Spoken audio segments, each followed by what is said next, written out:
whirlwind of surreal, spectacular effects, a soldier can be carried to the other side of the known universe in Stargate and enter an alien planet's temple, all while exclaiming, "What a rush!" Additionally, it is the type of film in which the sun god Ra, who has developed the capacity to travel through space at the speed of light, yet requires slaves in order to construct his pyramids. Let's learn more about it in detail. Roland Emmerich is the director and co-writer of the science fiction adventure movie Stargate, which came out in 1994, starring Kurt Russell, James Spader, Jay Davidson, Alexis Cruz, Mili Avital, and Viveka Lindfors. The movie is the first in the Stargate media franchise. The Stargate is an old ring-shaped gadget that can travel via a wormhole to another similar device in the cosmos. This is the central idea of the plot. The main narrative of the movie investigates the hypothesis that alien life has impacted human society. Metro-Goldwyn-Mayer, MGM, released the film in theaters on October 28, 1994. Reviews were divided, with some praising and criticizing the film's atmosphere, plot, and characters, as well as the graphic nature. Professor Langford finds a large stone ring in the sands of Giza, Egypt in 1928, which is when the movie opens. Today, Egyptologist Daniel Jackson, a down-on-his-luck linguistics professor, is offered by Catherine, Langford's daughter, the chance to translate ancient Egyptian hieroglyphics that would support his contentious theory about the Pyramid of Khufu. After accepting, Jackson leaves for a U.S. Air Force base located in Creek Mountain, Colorado.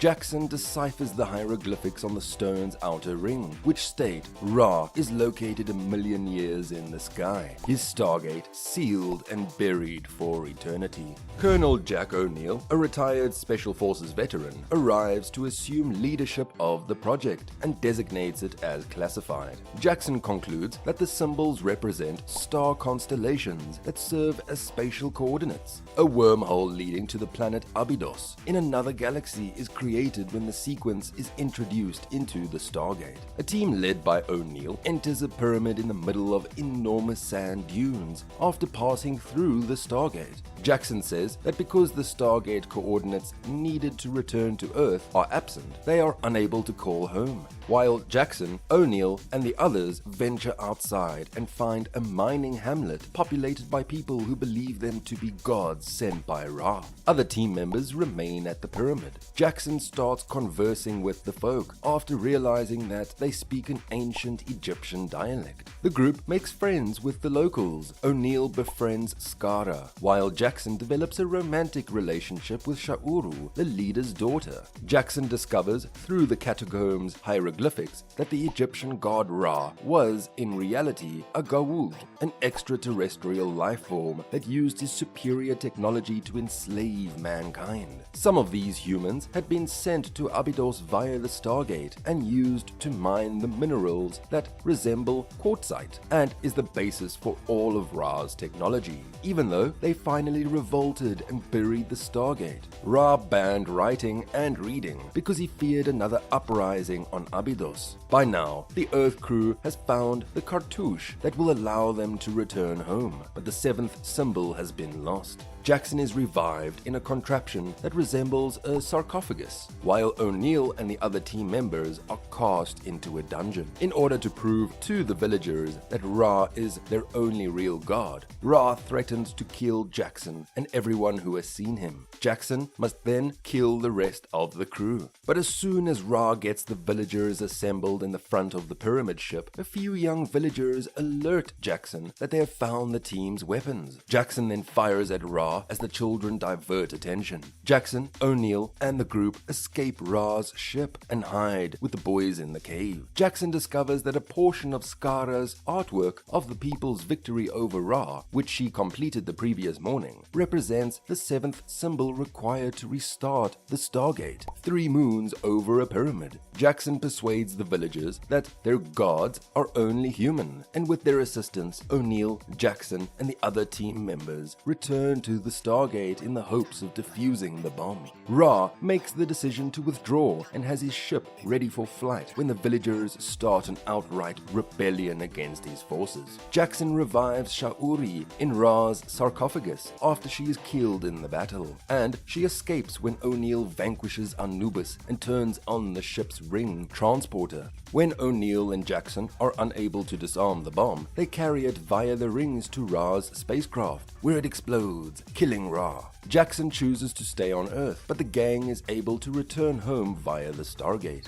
A number of scenes from the theatrical cinema version were omitted from the director's cut. The first such scene was cut for time reasons, but it depicted petrified Horus, gods, near the cover stones right after the Stargate was excavated in 1928. The producers had attempted to introduce the idea that beings had attempted to pass through the Stargate after it was buried. Since he was a little boy, Devlin has enjoyed science fiction. Pilar Surat, his mother, was an actress who starred in the first Star Trek episode, Wolf in the Fold. He says, "She gave me a phaser that she brought home from the set. I've always claimed that crack was the catalyst for my addiction." Devlin claims that Russell rejected Stargate on multiple occasions. According to Devlin, he would be really a great name for foreign sales since we were doing the movie independently, which is why the executive producer of the picture was really drawn to the Escape from New York star. Russell, though, wasn't fond of the script. He eventually consented after the producers arrived at the ideal salary figure.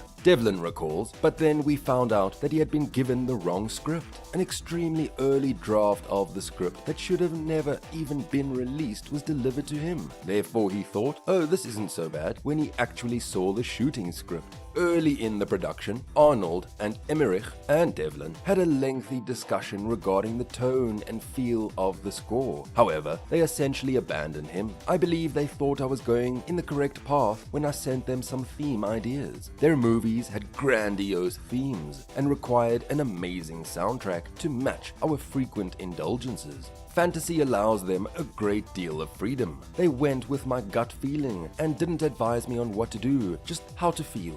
Reviews for Stargate were distinctively divided after the movie opened in theaters. Roger Albert's critique, which was among the harshest, said that Stargate was meant to be a prelude to the film Ed Wood, which was about the worst director of all time. He put 1 star on the movie. "I wasn't a huge fan of this," Devlin admits. Stargate, in the opinion of writer-producer Stephen J. Rubin, creator of the Twilight Zone Encyclopedia, is among the most inventive science fiction movies of the 90s. The energy and dynamism of it simply took off. I genuinely adored it. David Arnold's soundtrack, in my opinion, played a significant role in the narrative and gave it a majestic feel. Despite the success of Stargate, with the development of Stargate SG-1, MGM essentially stole the TV series from us since they didn't want Emmerich and Devlin to be involved. They wanted to bring it in TV, guys, because they said we hadn't done any TV, Devlin explains. Originally, Devlin and Emmerich planned for Stargate to be a trilogy. It kind of fell apart after we tried to get it going a couple of years ago, right before we did the Independence Day sequel, Devlin explains. To be really honest, I love working alone so much more. We produced the first film in this manner. I'm not very excited to return to studio work. Thus, I believe that could have also contributed to its disintegration. And that's a wrap for today's video. If you enjoyed what you saw, give the video a thumbs up and click the subscribe button. To ensure that you don't miss any more upcoming material, turn on the notification bell.